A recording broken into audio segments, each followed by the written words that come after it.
रांची से पटना आ रहे इंडिगो का विमान बड़े हादसे का शिकार होने से बच गया। विमान से पक्षी टकराने के बाद हवा में 7 चक्कर लगाने के बाद रांची स्थित बिरसा मुंडा एयरपोर्ट पर उतरा। इसी बीच विमान पर सवार 166 यात्रियों की सांसें अटकी रही।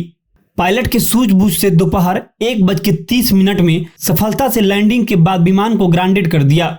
जमीन पर आने के बाद विमान का अगला हिस्सा क्षतिग्रस्त दिखा। विमान से टकराए चील ने इसका मुंह चीर डाला।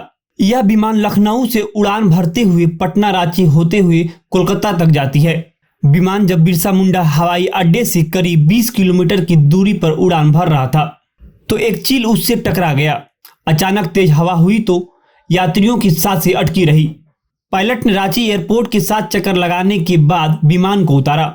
विमान की अगले हिस्से टकराने के बाद चील इंजन में जाकर फंस गया। इससे विमान के अगले भाग को क्षतिग्रस्त पहुंची है।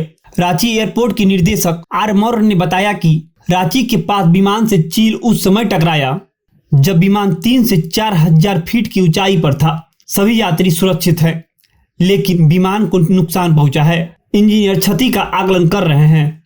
एयरपोर्ट सूत्रों के मुताबिक रांची एयरपोर्ट पर पहुंचने के बाद विमान के हवा में कई चक्कर लगाने पर यात्रियों के भय का माहौल व्यक्त हो गया। पता होने के बाद भी क्रू मेंबर ने यात्रियों को घटना की जानकारी नहीं दी। वे पहले से भयभीत थे, इसलिए विमान के लैंडिंग के दौरान क्रू मेंबर में चीख पुकार मच गई थी। इससे यात्री भी भयभीत हो गए थे। उनकी चीख पुकार से लैंडिंग के दौरान यात्री काफी भयभीत हो गए और चिल्लाने लगे, लेकिन पायलट की कुशलता के कारण विमान सुरक्षित तरीके से रांची एयरपोर्ट पर लैंड कराया गया और जान माल की क्षति नहीं हुई। ऐसे ही खबरों देखने के लिए बने रहे मघी अवस्था।